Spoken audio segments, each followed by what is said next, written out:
Hey Carter, what's up? So I want to apologize for taking my time to respond to your video, but because of the Black Lives Matter movement and everything that's happening in the US right now, I've been thinking a lot. And as much as I love our first version of Incorrect to the Bone, I did talk a lot out of my ass, and I really don't want to do that now. It is a sensitive topic and it needs to be treated as such. Now, I'm going to respond to your Star Wars topic in another video, but right now I really want to talk about the Black Lives Matter movement. So like I said, I've been thinking a lot about it, and at first I was like, why does this feel so familiar? And then I realized that Latinos have been going through this for a long time. First, you got this group of people that are being discriminated against, and they're being taken advantage of. They usually work for pennies. These are the poor people, the working class, and usually have native descent. And then you have the upper middle class, the high class, those people that are usually from Spanish descent, the white people, you know? It's white against people of darker skin complexion. And the people that get the bad end of the stick, they realize something, you know? They're like, oh, something's not right here. And then they start pushing against it, you know? They push more and more and more. They eventually find a leader that will sell them on ideas like fighting against the white man, fighting against the empire. That's at least what they said in my country.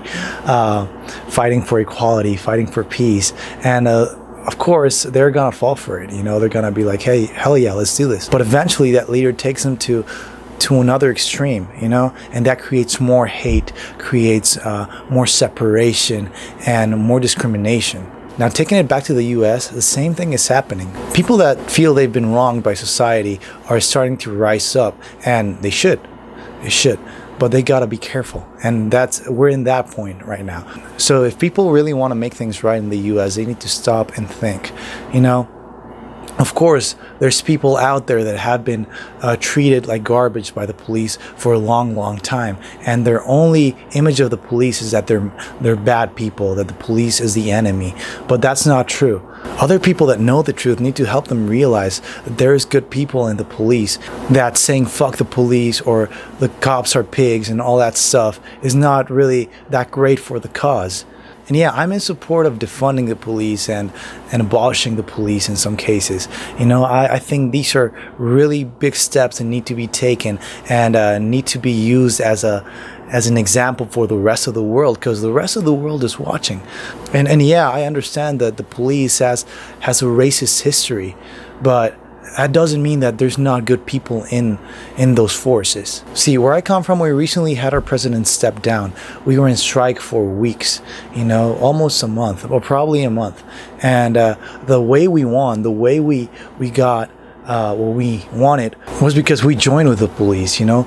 We got the police on our side. And once the police was on our side and started striking with us, the military came in next, you know. And then we managed to kick out this really bad person from the position of president in my country. And I think that's what the US needs to do. A lot of people have been doing great work, and they will keep doing great work. But then other people are taking actions that are not really helpful. Now, I'm not saying that there isn't bad cops. Like, we've seen the videos, there's a bunch of bad cops, but let's stop celebrating cops being killed, or let's stop calling them pigs, man. You've seen all the videos of the riots and like the police being like really brutal and using excessive force. But again, there's still good people out there. The best videos I've seen of all this mess is when cops stand with the people and the people stand with those cops. And I really think that that's one of the most important steps. You know, get the good cops and the people united, and then you'll pull everybody else to your cause. So yeah, Carter, those are my thoughts. Tell me what you think about it. And again, I'm sorry for taking my time, but I think I found the right mindset. And this is definitely gonna be a more fluid conversation now. So yeah, man, that's it.